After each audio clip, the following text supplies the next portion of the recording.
ನಮಸ್ಕಾರ ವೀಕ್ಷಕರೇ, ಜೀವನದ ಅತ್ಯಂತ ವಿಶೇಷ ವಿಡಿಯೋಗೆ ನಿಮಗೆಲ್ಲರಿಗೂ ಸ್ವಾಗತ. ನೀವು ಮತ್ತೆ ಯಾವುದೇ ಸಹಾಯವಿಲ್ಲದೆ ಆರಾಮವಾಗಿ ನಡೆಯಲು ಬಯಸುತ್ತೀರಾ, ಆದರೆ ನಿಮ್ಮ ಪಾದಗಳು ಮತ್ತು ಮೊಣಕಾಲುಗಳು ಪೂರ್ಣ ಸಹಕಾರ ನೀಡುತ್ತಿಲ್ಲವೇ? ಸ್ವಲ್ಪ ದೂರದಲ್ಲಿರುವ ಮಾರುಕಟ್ಟೆಗೆ ಹೋಗಿ ದೈನಂದಿನ ಅಗತ್ಯ ವಸ್ತುಗಳನ್ನು ತರಲು ಸಾಕಾಗುತ್ತದೆಯೇ? ಅದರಿಂದಲೇ ದೇಹದಲ್ಲಿ ಅತಿಯಾದ ಆಯಾಸವಾಗಿ ಇನ್ನೊಂದು ಹೆಜ್ಜೆ ಮುಂದಿಡಲು ಕಷ್ಟವಾಗುತ್ತದೆಯೇ? ಬೆಳಗ್ಗೆ ಕಣ್ಣು ಬಿಟ್ಟಾಗಲೆಲ್ಲ ಪಾದಗಳಲ್ಲಿ ನೋವು, ಭಾರ ಅಥವಾ ಜಡತೆ ಅನುಭವವಾಗಿ ದಿನದ ಆರಂಭವೇ ಅಸಹಜತೆಯಿಂದ ನಡೆಯುತ್ತದೆಯೇ? ಮತ್ತು ಈ ಸಮಸ್ಯೆಗಳಿಂದಾಗಿ ನೀವು ನಿಮ್ಮ ಮೊಮ್ಮಕ್ಕಳೊಂದಿಗೆ ತುಂಬ ಆನಂದದಿಂದ ಕುಳಿತು ಎದ್ದು ಆಡಲು ಸಹ ಕೈಬಿಡುತ್ತೀರಾ. ಹಾಗೆಯೇ ಸ್ವಲ್ಪ ದೂರ ನಡೆದರೆ ಸಾಕು, ನಿಮ್ಮ ಉಸಿರಾಟ ತ್ವರಿತವಾಗುತ್ತದೆ, ಹೃದಯ ತ್ವರಿತವಾಗಿ ಬಡಿಯುತ್ತದೆ ಮತ್ತು ಪಾದಗಳಲ್ಲಿ ಶಕ್ತಿ ತೀರಿ ಹೋಗುವಂತೆಯಾಗುತ್ತದೆ. ನಿಮ್ಮಲ್ಲಿ ಇಂತಹ ಸ್ಥಿತಿ ಇದ್ದರೆ ಇದನ್ನು ಕೇವಲ ವಯಸ್ಸಾಗುವುದಕ್ಕೆ ಎಂದು ತಿಳಿದು ಕಡೆಗಣಿಸಬೇಡಿ. ಇದು ನಿಮ್ಮ ದೇಹದಲ್ಲಿ ಅಗತ್ಯ ಪೋಷಕಾಂಶಗಳ ಕೊರತೆಯ ಸಂಕೇತವಾಗಿರಬಹುದು. ಅದು ನಿಧಾನವಾಗಿ ನಿಮ್ಮ ಮೂಳೆಗಳು ಮತ್ತು ಸ್ನಾಯುಗಳನ್ನು ದುರ್ಬಲಗೊಳಿಸುತ್ತಿದೆ. ಸುಖದ ಸುದ್ದಿ ಏನೆಂದರೆ ಇದಕ್ಕೆ ಪರಿಹಾರ ಯಾವುದೇ ದುಬಾರಿ ಚಿಕಿತ್ಸೆ ಅಥವಾ ಭಾರಿ ಮದ್ದುಗಳಲ್ಲಿ ಅಡಗಿಲ್ಲ. ಇದರ ನಿಜವಾದ ಪರಿಹಾರ ನಮ್ಮ ದೈನಂದಿನ ಅಡುಗೆ ಮನೆಯಲ್ಲಿ ವರ್ಷಗಳಿಂದ ಇದೆ. ಇಂದು ನಾನು ನಿಮಗೆ 5 ಅಂತಹ ದೇಸಿ ಸೂಪರ್ ಫುಡ್ಗಳನ್ನು ತಂದಿದ್ದೇನೆ. ಅವು ನಿಮ್ಮ ಮೂಳೆಗಳಿಗೆ ಉಕ್ಕಿನಂತಹ ಬಲವನ್ನು ನೀಡುತ್ತದೆ ಮತ್ತು ಸ್ನಾಯುಗಳಲ್ಲಿ ಸಂಗ್ರಹವಾದ ಎಲ್ಲ ರೀತಿಯ ಊತ, ನೋವು ಮತ್ತು ಜಡತೆಯನ್ನು ನಿಧಾನವಾಗಿ ಹೊರಹಾಕಲು ಸಹಾಯ ಮಾಡುತ್ತದೆ. ಈ 5 ವಸ್ತುಗಳ ಹೆಸರುಗಳು ಯಾವುವು, ಅವುಗಳನ್ನು ಸೇವಿಸುವ ಸರಿಯಾದ ವಿಧಾನ ಯಾವುದು ಮತ್ತು ಅತ್ಯಂತ ಮುಖ್ಯವಾದ ವಿಷಯ, ಅವುಗಳನ್ನು ಸೇವಿಸುವಾಗ ಯಾವ ತಪ್ಪುಗಳನ್ನು ಮಾಡಬಾರದು, ಇವೆಲ್ಲವನ್ನು ನೀವು ಈ ವಿಡಿಯೋದಲ್ಲಿ ವಿವರವಾಗಿ ತಿಳಿಯುತ್ತೀರಿ. ನೀವು ಮತ್ತೆ ಆಯಾಸವಿಲ್ಲದೆ, ನೋವಿಲ್ಲದೆ ಮತ್ತು ಪೂರ್ಣ ಆತ್ಮವಿಶ್ವಾಸದೊಂದಿಗೆ ನಡೆಯಲು ಬಯಸುತ್ತಿದ್ದರೆ ಈ ವಿಡಿಯೋ ನಿಮಗೆ ಬಹಳ ಉಪಯೋಗಕಾರಿಯಾಗಬಹುದು. ಈಗ ಮಾಹಿತಿಯ ಆರಂಭ ಮಾಡೋಣ. ಮೂಳೆಗಳನ್ನು ಬಲಪಡಿಸುವ ಮಾತು ಬಂದಾಗ ಮೊದಲು ನಮ್ಮ ಮನಸ್ಸಿನಲ್ಲಿ ಹಾಲಿನ ಹೆಸರು ಬರುತ್ತದೆ ಅಲ್ವೇ? ಆದರೆ ನಿಮಗೆ ಆಶ್ಚರ್ಯವಾಗುವಂತೆ ಎಳ್ಳಿನ ಸಣ್ಣ ಸಣ್ಣ ಬೀಜಗಳಲ್ಲಿ ಹಾಲಿಗಿಂತ ಹಲವು ಪಟ್ಟು ಹೆಚ್ಚು ಕ್ಯಾಲ್ಸಿಯಂ ಇದೆ. ವಿಜ್ಞಾನದ ಪ್ರಕಾರ 100 ಗ್ರಾಂ ಎಳ್ಳಿನಲ್ಲಿ ಸುಮಾರು 1250 ಮಿಲಿಗ್ರಾಂ ಕ್ಯಾಲ್ಸಿಯಂ ಇದೆ. ಆದರೆ ಪೂರ್ಣ ಕ್ರೀಮ್ ಹಾಲಿನಲ್ಲಿ ಕೇವಲ 120 ಮಿಲಿಗ್ರಾಂ ಹಾಲು ಮಾತ್ರ ಸಿಗುತ್ತದೆ. ಇದೇ ಕಾರಣಕ್ಕೆ ಎಳ್ಳು ಲ್ಯಾಕ್ಟೋಸ್ ಇಂಟಾಲರೆನ್ಸ್ ಸಮಸ್ಯೆ ಇರುವವರಿಗೂ ಬಹಳ ಉಪಯೋಗಕಾರಿ. ಹಾಲು ಸೇವಿಸಲು ಸಾಧ್ಯವಾಗದವರಿಗೂ ಎಳ್ಳು ಉತ್ತಮ. ಕ್ಯಾಲ್ಸಿಯಂನ ಜೊತೆಗೆ ಎಳ್ಳಿನಲ್ಲಿ ಮೆಗ್ನೀಷಿಯಂ, ಫಾಸ್ಫರಸ್ ಮತ್ತು ಜಿಂಕ್ನಂತಹ ಹಲವು ಅಗತ್ಯ ಖನಿಜಗಳು ಸಹ ಸಾಕಷ್ಟು ಪ್ರಮಾಣದಲ್ಲಿ ಇದೆ. ಇವೆಲ್ಲವೂ ಸೇರಿ ಮೂಳೆಗಳ ಬೋನ್ ಡೆನ್ಸಿಟಿಯನ್ನು ಹೆಚ್ಚಿಸುತ್ತದೆ ಮತ್ತು ಅವುಗಳು ದುರ್ಬಲಗೊಳ್ಳುವುದನ್ನು ತಡೆಯುತ್ತದೆ. ಇದರಿಂದ ಆಸ್ಟಿಯೋಪೊರೋಸಿಸ್ ಅಪಾಯವು ಬಹಳವಾಗಿ ಕಡಿಮೆಯಾಗುತ್ತದೆ. ಎಳ್ಳಿನಲ್ಲಿ ಉತ್ತಮ ಪ್ರಮಾಣದ ಪ್ರೋಟೀನ್ ಮತ್ತು ಅಗತ್ಯ ಫ್ಯಾಟಿ ಆಸಿಡ್ಗಳು ಇದೆ. ಇವು ಸ್ನಾಯುಗಳ ಶಕ್ತಿಯನ್ನು ಹೆಚ್ಚಿಸುತ್ತದೆ ಮತ್ತು ಎಳೆತದ ಸಮಸ್ಯೆಯನ್ನು ಕಡಿಮೆ ಮಾಡುತ್ತದೆ. ಈಗ ಪ್ರಶ್ನೆ ಏನೆಂದರೆ, ಎಳ್ಳನ್ನು ಹೇಗೆ ಸೇವಿಸಬೇಕು? ಪ್ರತಿದಿನ ಸುಮಾರು 15ರಿಂದ 20 ಗ್ರಾಂ ಹುರಿದ ಎಳ್ಳನ್ನು ನೀವು ಆರಾಮವಾಗಿ ತಿನ್ನಬಹುದು. ಅವುಗಳನ್ನು ಚೆನ್ನಾಗಿ ಅಗಿದು ತಿನ್ನಿ. ಇದರಿಂದ ದೇಹಕ್ಕೆ ಪೂರ್ಣ ಪೋಷಣೆ ಸಿಗುತ್ತದೆ. ನೀವು ಎಳ್ಳನ್ನು ಬೆಳಗ್ಗೆ ಉಪಹಾರದೊಂದಿಗೆ ತೆಗೆದುಕೊಳ್ಳಬಹುದು. ಮಧ್ಯಾಹ್ನ ಊಟದ ನಂತರ ಸುಮಾರು 1 ಗಂಟೆಯ ನಂತರವೂ ತಿನ್ನಬಹುದು ಅಥವಾ ಸಂಜೆಯ ವೇಳೆಯಲ್ಲೂ ಸೇವಿಸಬಹುದು. ಚಳಿಗಾಲದಲ್ಲಿ ಎಳ್ಳು ಮತ್ತು ಬೆಲ್ಲದ ಲಾಡುಗಳನ್ನು ಮಾಡಿ ತಿನ್ನುವುದು ಇನ್ನೂ ಹೆಚ್ಚು ಲಾಭದಾಯಕ. ಎಳ್ಳಿನಿಂದ ಕ್ಯಾಲ್ಸಿಯಂ ಮತ್ತು ಮೆಗ್ನೀಷಿಯಂ ಸಿಗುತ್ತದೆ.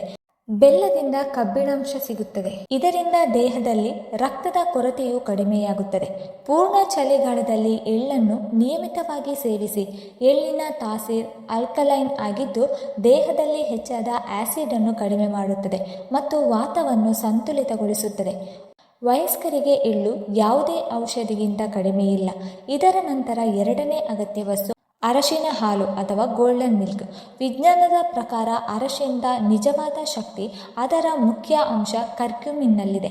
ಅದು ತುಂಬ ಶಕ್ತಿಶಾಲಿ ಆಂಟಿ ಇನ್ಫ್ಲಮೆಂಟರಿ ಮತ್ತು ಆಂಟಿ ಆಕ್ಸಿಡೆಂಟ್ ಗುಣಗಳನ್ನು ಹೊಂದಿದೆ. ವಯಸ್ಸಾದಂತೆ ದೇಹದಲ್ಲಿ ಕ್ರಾನಿಕ್ ಇನ್ಫ್ಲಮೇಷನ್ ಅಂದರೆ ಹಳೆಯ ಊತ ಹೆಚ್ಚಾಗುತ್ತದೆ.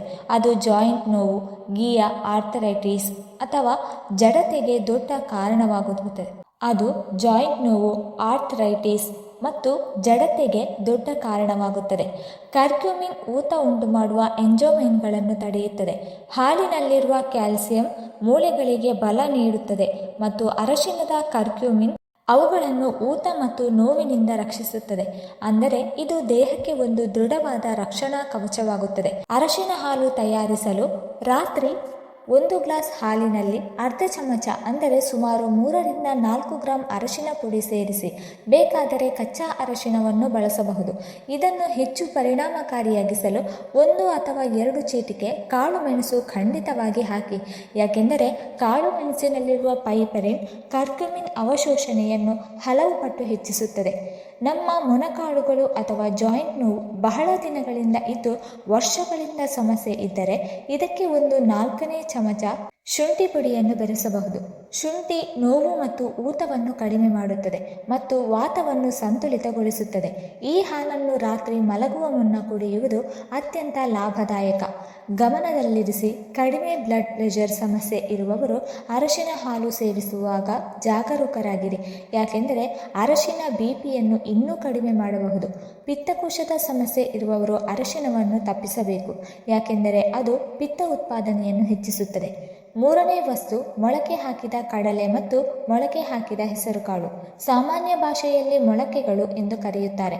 ಹಳೆಯ ಕಾಲದಿಂದಲೂ ಮೊಳಕೆ ಹಾಕಿದ ಕಡಲೆ ತಿನ್ನುವುದರಿಂದ ದೇಹಕ್ಕೆ ಕುದುರೆಯಷ್ಟು ಶಕ್ತಿ ಬರುತ್ತದೆ ಎಂದು ಹೇಳುತ್ತಾರೆ ಮತ್ತು ದೇಹದ ದುರ್ಬಲತೆ ಕಡಿಮೆಯಾಗುತ್ತದೆ. ವಿಜ್ಞಾನವು ಇದೇ ಹೇಳುತ್ತದೆ. ಮೊಳಕೆ ಹಾಕಿದ ಕಡಲೆ ಮತ್ತು ಹೆಸರುಕಾಳು ಪ್ರೋಟೀನ್ ಮತ್ತು ಕಬ್ಬಿಣದ ಉತ್ತಮ ಮೂಲಗಳು. ವಿಶೇಷವಾಗಿ ವಯಸ್ಕರಲ್ಲಿ ಶಾರೀರಿಕ ದುರ್ಬಲತೆ ಮತ್ತು ರಕ್ತಹೀನತೆ ಕೊರತೆಯನ್ನು ಪೂರೈಸುತ್ತದೆ. ಪ್ರೋಟೀನ್ ಸ್ನಾಯುಗಳ ನಿರ್ಮಾಣ ಮತ್ತು ದುರಸ್ತಿಗೆ ಅಗತ್ಯ. ಇದರಿಂದ ಆಯಾಸ ಕಡಿಮೆಯಾಗಿ ಶಕ್ತಿ ಉಳಿಯುತ್ತದೆ. ಅದರಲ್ಲಿರುವ ಕಬ್ಬಿಣಾಂಶ ಹಿಮೋಗ್ಲೋಬಿನ್ ಹೆಚ್ಚಿಸುತ್ತದೆ. ಇದರಿಂದ ದೇಹದಾದ್ಯಂತ ಮತ್ತು ವಿಶೇಷವಾಗಿ ಪಾದಗಳಲ್ಲಿ ರಕ್ತ ಪರಿಚಲನೆ ಸುಧಾರಿಸುತ್ತದೆ. ರಕ್ತ ಪರಿಚಲನೆ ಸರಿಯಾಗಿದ್ದರೆ ಪಾದಗಳಲ್ಲಿ ಜಿನುಗುವುದು, ಮರಗಟ್ಟುವುದು ಮತ್ತು ದುರ್ಬಲತೆ ಕಡಿಮೆಯಾಗುತ್ತದೆ. ಆದ್ದರಿಂದ ನೆನೆಸಿದ ಕಡಲೆ ಮತ್ತು ಹೆಸರು ಕಾಳನ್ನು ಮೊಳಕೆ ಹಾಕಿ ತಿನ್ನುವುದು ಬಹಳ ಲಾಭದಾಯಕ. ಅವುಗಳನ್ನು ಮೊಳಕೆ ಹಾಕುವುದು ಸುಲಭ ಮತ್ತು ಅದರಿಂದ ಲಾಭಗಳು ಹಲವು ಪಟ್ಟು ಹೆಚ್ಚಾಗುತ್ತದೆ. ಈಗ ಪ್ರಶ್ನೆ, ಅವುಗಳನ್ನು ಹೇಗೆ ತಯಾರಿಸಬೇಕು ಮತ್ತು ಹೇಗೆ ತಿನ್ನುವುದು ಹೆಚ್ಚು ಲಾಭದಾಯಕ? ಮೊಳಕೆ ಹಾಕಿದ ಹೆಸರುಕಾಳು ಮತ್ತು ಕಡಲೆಯಲ್ಲಿ ಸಣ್ಣಗೆ ಕತ್ತರಿಸಿದ ಈರುಳ್ಳಿ, ಟೊಮ್ಯಾಟೊ, ಸ್ವಲ್ಪ ನಿಂಬೆ ರಸ, ಸ್ವಲ್ಪ ಕಪ್ಪು ಉಪ್ಪು ಮತ್ತು ಕಾಳು ಮೆಣಸು ಪುಡಿ ಬೆರೆಸಿ ಸರಳ ಮತ್ತು ಪೌಷ್ಟಿಕ ಸಲಾಡ್ ತಯಾರಿಸಿ. ಈ ಸಲಾಡನ್ನು ಬೆಳಿಗ್ಗೆ ಉಪಹಾರದಲ್ಲಿ ಅಥವಾ ಮಧ್ಯಾಹ್ನ ಊಟದ ನಂತರ 1 ಗಂಟೆಯಿಂದ 1.5 ಗಂಟೆಯ ನಂತರ ತೆಗೆದುಕೊಳ್ಳಬಹುದು. ಪಚನ ಸಮಸ್ಯೆ ಇರುವವರು ಅಥವಾ ಜೀರ್ಣಶಕ್ತಿ ಕಡಿಮೆ ಇರುವವರು ಇವುಗಳನ್ನು ಹಗುರವಾಗಿ ಆವಿ ಅಥವಾ ಕುದಿಸಿ ತಿನ್ನಬಹುದು. ಅದರಿಂದ ಪಚನ ಸುಲಭವಾಗುತ್ತದೆ ಮತ್ತು ಎಲ್ಲ ಪೋಷಕಾಂಶಗಳು ಚೆನ್ನಾಗಿ ಸಿಗುತ್ತದೆ. ಮುಂದಿನ ವಸ್ತು ಬಾದಾಮ್. ಬಾದಾಮ್ನಲ್ಲಿ ಕ್ಯಾಲ್ಸಿಯಂ, ಪ್ರೋಟೀನ್, ಮೆಗ್ನೀಷಿಯಂ ಮತ್ತು ಆರೋಗ್ಯಕರ ಫ್ಯಾಟ್ಗಳು ಸಾಕಷ್ಟು ಇವೆ. ಅವು ದೇಹವನ್ನು ಒಳಗಿನಿಂದ ಬಲಪಡಿಸುತ್ತದೆ. ಕ್ಯಾಲ್ಸಿಯಂ ಮತ್ತು ಮೆಗ್ನೀಷಿಯಂ ಸೇರಿ ಮೂಳೆಗಳನ್ನು ಬಲಪಡಿಸುತ್ತದೆ ಮತ್ತು ಸ್ನಾಯುಗಳ ಸರಿಯಾದ ಸಂಕೋಚನಕ್ಕೆ ಸಹಾಯ ಮಾಡುತ್ತದೆ. ಇದರಿಂದ ಪಾದಗಳಲ್ಲಿ ಎಳೆತದ ಸಮಸ್ಯೆ ಬಹಳ ಕಡಿಮೆಯಾಗುತ್ತದೆ. ಬಾದಾಮ್ನಲ್ಲಿರುವ ಪ್ರೋಟೀನ್ ಮತ್ತು ಆರೋಗ್ಯಕರ ಫ್ಯಾಟ್ಗಳು ದೀರ್ಘಕಾಲ ಶಕ್ತಿ ನೀಡುತ್ತದೆ. ಇದರಿಂದ ದಿನವಿಡೀ ಆಯಾಸ ಮತ್ತು ದುರ್ಬಲತೆ ಅನುಭವವಾಗುವುದಿಲ್ಲ. ಪ್ರತಿದಿನ ಸುಮಾರು 5-6 ನೆನೆಸಿದ ಬಾದಾಮಿ ತಿನ್ನಿ. ಕೆಲವು ವಯಸ್ಸಾದವರು ಬಾದಾಮ್ ಚೆನ್ನಾಗಿ ಅಗಿಯಲು ಸಾಧ್ಯವಾಗದಿದ್ದರೆ ಬಾದಾಮ್ ಪೇಸ್ಟ್ ಮಾಡಿ 1 ಗ್ಲಾಸ್ ಹಾಲಿನಲ್ಲಿ ಬೆರೆಸಿ ಕುಡಿಯಬಹುದು. ಅದು ದೇಹಕ್ಕೆ ಉತ್ತಮ ಟಾನಿಕ್ನಂತೆ ಕಾರ್ಯನಿರ್ವಹಿಸುತ್ತದೆ. ಇದರ ನಂತರ ನೀವು ಡಯಟ್ನಲ್ಲಿ ಸೇರಿಸಬೇಕಾದ ವಸ್ತು ಮೆಂತ್ಯ ಧಾನ್ಯ. ಆಯುರ್ವೇದದಲ್ಲಿ ಮೆಂತ್ಯ ಧಾನ್ಯವನ್ನು ಜಂಟಿ ನೋವು ಮತ್ತು ಊತವನ್ನು ದೂರ ಮಾಡಲು ವರದಾನವೆಂದು ತಿಳಿಯಲಾಗಿದೆ. ಸಂಶೋಧನೆಗಳು ಅದೇ ಹೇಳುತ್ತದೆ. ಮೆಂತ್ಯೆಯಲ್ಲಿ ಆಂಟಿ ಇನ್ಫ್ಲಮೇಟರಿ ಗುಣಗಳು ಊತ ಮತ್ತು ನೋವನ್ನು ಕಡಿಮೆ ಮಾಡುತ್ತದೆ. ವಿಶೇಷವಾಗಿ ಗೀಯ ಮತ್ತು ಆರ್ಥರೈಟಿಸ್ನ ಮೇಲೆ ನಡೆದ ಅಧ್ಯಯನಗಳು ಮೆಂತ್ಯ ಧಾನ್ಯ ಸ್ನಾಯುಗಳ ಶಕ್ತಿಯನ್ನು ಹೆಚ್ಚಿಸುತ್ತದೆ ಮತ್ತು ಅವುಗಳ ರಿಕವರಿಯನ್ನು ಸುಧಾರಿಸುತ್ತದೆ ಎಂದು ತೋರಿಸುತ್ತದೆ. ಅದು ಸ್ನಾಯುಗಳ ಆಯಾಸವನ್ನು ದೂರ ಮಾಡುತ್ತದೆ ಮತ್ತು ಅವುಗಳನ್ನು ಮತ್ತೆ ಶಕ್ತಿಯಿಂದ ತುಂಬಿಸುತ್ತದೆ. ಚಳಿಗಾಲದಲ್ಲಿ ಮೆಂತ್ಯೆಯ ಲಾಡುಗಳನ್ನು ಮಾಡಿ ತಿನ್ನಬಹುದು ಅಥವಾ ಮೆಂತ್ಯ ಮೊಳಕೆಗಳು ತೆಗೆದುಕೊಳ್ಳಬಹುದು ಅಥವಾ ಮೆಂತ್ಯೆ ನೆನೆಸಿದ ಧಾನ್ಯವನ್ನು ಸೇವಿಸಬಹುದು. ರಾತ್ರಿ ಮಲಗುವ ಮುನ್ನ 1 ಗ್ಲಾಸ್ ನೀರಿನಲ್ಲಿ 1 ಚಮಚ ಮೆಂತ್ಯೆಯನ್ನು ನೆನೆಸಿ ಇರಿಸಿ. ಬೆಳಗ್ಗೆ ಎದ್ದು ತಕ್ಷಣ ಮೆಂತ್ಯ ನೀರು ಕುಡಿಯಿರಿ ಮತ್ತು ಉಳಿದ ಮೆಂತ್ಯ ಧಾನ್ಯಗಳನ್ನು ಚೆನ್ನಾಗಿ ಅಗಿದು ತಿನ್ನಿ. ಇದರಿಂದ ಜಂಟಿ ಮತ್ತು ಸ್ನಾಯುಗಳಿಗೆ ಲಾಭವಾಗುತ್ತದೆ. ಜೊತೆಗೆ ನಿಮ್ಮ ಜೀರ್ಣಾಂಗ ವ್ಯವಸ್ಥೆಯು ಬಲವಾಗುತ್ತದೆ. ಎಚ್ಚರಿಕೆ: ಮೆಂತ್ಯ ಧಾನ್ಯ ರಕ್ತದ ಸಕ್ಕರೆ ಮತ್ತು ರಕ್ತದೊತ್ತಡ ಎರಡನ್ನೂ ಕಡಿಮೆ ಮಾಡುತ್ತದೆ. ಆದ್ದರಿಂದ ಈಗಾಗಲೇ ಬಿಪಿ ಅಥವಾ ಸಕ್ಕರೆಯ ಔಷಧಿ ತೆಗೆದುಕೊಳ್ಳುವವರು ಮೆಂತ್ಯೆಯನ್ನು ಜಾಗರೂಕತೆಯಿಂದ ಸೇವಿಸಬೇಕು. ಗರ್ಭಿಣಿ ಮಹಿಳೆಯರು ಮೆಂತ್ಯೆಯನ್ನು ತಪ್ಪಿಸಬೇಕು, ಏಕೆಂದರೆ ಅದರ ಗುಣ ಬಿಸಿ. ಈ ಮುಖ್ಯ 5 ವಸ್ತುಗಳ ಜೊತೆಗೆ ವಯಸ್ಸಾದವರು ತಮ್ಮ ಡಯೆಟ್ನಲ್ಲಿ ಇನ್ನೂ ಕೆಲವು ವಸ್ತುಗಳನ್ನು ಸೇರಿಸಬೇಕು. ಅವುಗಳಲ್ಲಿ ಮೊದಲನೆಯದು ಬಾಳೆಹಣ್ಣು ಮತ್ತು ಒಣ ದ್ರಾಕ್ಷಿಯ ಸಂಯೋಜನೆ. ಬಾಳೆಹಣ್ಣಿನಲ್ಲಿ ಪೊಟ್ಯಾಷಿಯಂ ಮತ್ತು ಮೆಗ್ನೀಷಿಯಂ ಇದೆ, ಅದು ಸ್ನಾಯುಗಳನ್ನು ಸೆಳೆತದಿಂದ ರಕ್ಷಿಸುತ್ತದೆ. ಒಣ ದ್ರಾಕ್ಷಿಯಲ್ಲಿ ಕಬ್ಬಿಣವಿದೆ, ಅದು ದೇಹದ ದುರ್ಬಲತೆಯನ್ನು ದೂರ ಮಾಡುತ್ತದೆ. ರಾತ್ರಿ ಸುಮಾರು 15ರಿಂದ 20 ಒಣ ದ್ರಾಕ್ಷಿ ನೆನೆಸಿ ಇರಿಸಿ. ಬೆಳಗ್ಗೆ ಉಪಹಾರದಲ್ಲಿ ನೆನೆಸಿದ ಒಣ ದ್ರಾಕ್ಷಿ ಜೊತೆ ಒಂದು ಬಾಳೆಹಣ್ಣು ತೆಗೆದುಕೊಂಡು ಚೆನ್ನಾಗಿ ಅಗಿದು ತಿನ್ನಿ. ಬೆಳಗ್ಗೆ ಸಮಯ ಸಿಗದಿದ್ದರೆ ಮಧ್ಯಾಹ್ನ ಊಟದ ನಂತರ 1 ಗಂಟೆಯಿಂದ 1.5 ಗಂಟೆಯ ನಂತರವೂ ಬಾಳೆಹಣ್ಣು ಮತ್ತು ಒಣ ದ್ರಾಕ್ಷಿ ಒಟ್ಟಿಗೆ ತೆಗೆದುಕೊಳ್ಳಬಹುದು. ಇದರ ನಂತರದ ವಸ್ತು ಕಂದು ಬೀಟ್ರೂಟ್. ದೇಹದಲ್ಲಿ ನೈಟ್ರಿಕ್ ಆಕ್ಸೈಡ್ ಉತ್ಪಾದನೆಯನ್ನು ಹೆಚ್ಚಿಸುತ್ತದೆ. ಇದರಿಂದ ರಕ್ತನಾಳಗಳು ವಿಸ್ತರಿಸುತ್ತದೆ ಮತ್ತು ರಕ್ತ ಪರಿಚಲನೆ ಸುಧಾರಿಸುತ್ತದೆ. ಇದರಿಂದ ಪಾದಗಳ ದುರ್ಬಲತೆ, ಭಾರ ಮತ್ತು ಜಿನುಗುವಿಕೆಯ ಸಮಸ್ಯೆಯಲ್ಲಿ ಬಹಳ ಆರಾಮ ಸಿಗುತ್ತದೆ. 3ನೇ ಹೆಚ್ಚುವರಿ ವಸ್ತು ಅಕ್ರೋಟ್. ಅಕ್ರೋಟ್ನಲ್ಲಿ ಒಮೆಗಾ 3 ಫ್ಯಾಟಿ ಆಸಿಡ್ಗಳು ಸಾಕಷ್ಟು ಇದ್ದು ಅವು ಜಂಟಿಗಳ ಊತವನ್ನು ಕಡಿಮೆ ಮಾಡುತ್ತದೆ ಮತ್ತು ಅವುಗಳ ಲೂಬ್ರಿಕೇಷನ್ ಅನ್ನು ಕಾಯ್ದಿರಿಸುತ್ತದೆ. ಇದರ ಜೊತೆಗೆ ದೇಸಿ ತುಪ್ಪ ಅಥವಾ ನಾಳೆಕಾಯಿ ಎಣ್ಣೆಯನ್ನು ಪ್ರತಿದಿನ ಸೀಮಿತ ಪ್ರಮಾಣದಲ್ಲಿ ಸೇವಿಸಿ. ಅದು ಜಂಟೆಗಳನ್ನು ಒಳಗಿನಿಂದ ನಯವಾಗಿ ಮತ್ತು ಬಲವಾಗಿಡುತ್ತದೆ. ಇಷ್ಟು ವಸ್ತುಗಳನ್ನು ನೋಡಿ ಗೊಂದಲಗೊಳ್ಳಬೇಡಿ. ಇವೆಲ್ಲವನ್ನು ಪ್ರತಿದಿನ ಒಟ್ಟಿಗೆ ತೆಗೆದುಕೊಳ್ಳುವ ಅಗತ್ಯವಿಲ್ಲ. ನೀವು ಒಂದು ಸರಳ ಪಟ್ಟಿ ಮಾಡಿ ಅವುಗಳನ್ನು ಬಾರಿ ಬಾರಿ ಡಯೆಟ್ನಲ್ಲಿ ಸೇರಿಸಿ, ಏಕೆಂದರೆ ಇವೆಲ್ಲವೂ ನಿಮ್ಮ ಜಂಟಿ, ಸ್ನಾಯು, ಪಾದ ಮತ್ತು ಪೂರ್ಣ ದೇಹವನ್ನು ಒಳಗಿನಿಂದ ಬಲಪಡಿಸುತ್ತದೆ. ಈಗ ನಿಮಗೆ ತಿಳಿಸುವುದು ಯಾವ ವಸ್ತುಗಳನ್ನು ಪೂರ್ಣವಾಗಿ ತಪ್ಪಿಸಬೇಕು ಅಥವಾ ಬಹಳ ಕಡಿಮೆ ಮಾಡಬೇಕು. ಮೊದಲನೆಯದು ಕರಿದ ಆಹಾರ ಮತ್ತು ಜಂಕ್ ಫುಡ್. ಇವುಗಳನ್ನು ಸಾಧ್ಯವಾದಷ್ಟು ಕಡಿಮೆ ಮಾಡಿ. ಇವುಗಳಲ್ಲಿರುವ ಎಣ್ಣೆ ಮತ್ತು ಟ್ರಾನ್ಸ್ ಫ್ಯಾಟ್ ದೇಹದಲ್ಲಿ ಊತವನ್ನು ಹೆಚ್ಚಿಸುತ್ತದೆ ಮತ್ತು ಹಳೆಯ ನೋವನ್ನು ಇನ್ನೂ ಹೆಚ್ಚಿಸುತ್ತದೆ. ಅಲ್ಲದೆ ಬಿಳಿ ಸಕ್ಕರೆ ಮತ್ತು ಪ್ಯಾಕ್ ಮಾಡಿದ ಜ್ಯೂಸನ್ನು ಪೂರ್ಣವಾಗಿ ನಿಲ್ಲಿಸಿ. ಇವು ದೇಹದಲ್ಲಿ ಊತವನ್ನು ತ್ವರಿತವಾಗಿ ಹೆಚ್ಚಿಸುತ್ತದೆ ಮತ್ತು ಜಂಟಿ ಮತ್ತು ಸ್ನಾಯು ನೋವನ್ನು ಹೆಚ್ಚಿಸುತ್ತದೆ. ಹಾಗೆಯೇ ಹೆಚ್ಚು ಉಪ್ಪು ಸೇವಿಸುವುದನ್ನು ತಪ್ಪಿಸಿ. ಹೆಚ್ಚು ಉಪ್ಪು ದೇಹದಲ್ಲಿ ನೀರನ್ನು ತಡೆಯುತ್ತದೆ. ಇದರಿಂದ ಊತ ಹೆಚ್ಚಾಗಿ ಪಾದಗಳಲ್ಲಿ ಭಾರ ಮತ್ತು ಆಯಾಸ ಅನುಭವವಾಗುತ್ತದೆ.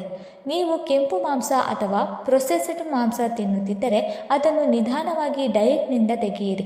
ಇವುಗಳಲ್ಲಿರುವ ಯೌಗಿಕಗಳು ಜಂಟಿಗಳ ಊತವನ್ನು ಹೆಚ್ಚಿಸುತ್ತದೆ ಮತ್ತು ಊತವನ್ನು ದೀರ್ಘಕಾಲ ಇರಿಸುತ್ತದೆ. ಆದ್ದರಿಂದ ಇಂದಿನಿಂದಲೇ ಇದನ್ನು ಬಿಡುವ ನಿರ್ಧಾರ ತೆಗೆದುಕೊಳ್ಳಿ. ಈಗ ನೀವು ಚೆನ್ನಾಗಿ ಅರ್ಥ ಮಾಡಿಕೊಂಡಿದ್ದೀರಿ ಏನು ತಿನ್ನಬೇಕು ಮತ್ತು ಯಾವುದನ್ನು ದೂರವಿಡಬೇಕು.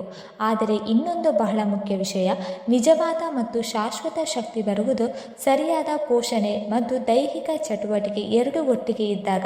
ಇವೆರಡೂ ಒಂದರ ಪರಿಣಾಮವನ್ನು ಹಲವು ಪಟ್ಟು ಹೆಚ್ಚಿಸುತ್ತದೆ. ನೀವು ಪೌಷ್ಟಿಕ ಆಹಾರ ತಿನ್ನುತ್ತಿದ್ದರೂ ದೇಹವನ್ನು ಸ್ವಲ್ಪವೂ ಅಲುಗಾಡಿಸದಿದ್ದರೆ ಪೋಷಣೆಯ ಪೂರ್ಣ ಲಾಭ ಸಿಗುವುದಿಲ್ಲ. ಆದ್ದರಿಂದ ಡಯೆಟ್ನ ಜೊತೆಗೆ ಪ್ರತಿದಿನ ಸ್ವಲ್ಪ ದೈಹಿಕ ಚಟುವಟಿಕೆಯನ್ನು ಇರಿಸಿಕೊಳ್ಳಿ. ನಿಯಮಿತವಾಗಿ ನಡೆಯುವ ಅಭ್ಯಾಸ ಮಾಡಿ. ಪ್ರತಿದಿನ ಕೇವಲ 15ರಿಂದ 20 ನಿಮಿಷ ನಡೆಯುವುದು ಪಾದಗಳ ಸ್ನಾಯು ಮತ್ತು ಜಂಟಿಗಳಿಗೆ ಉತ್ತಮ ವ್ಯಾಯಾಮ.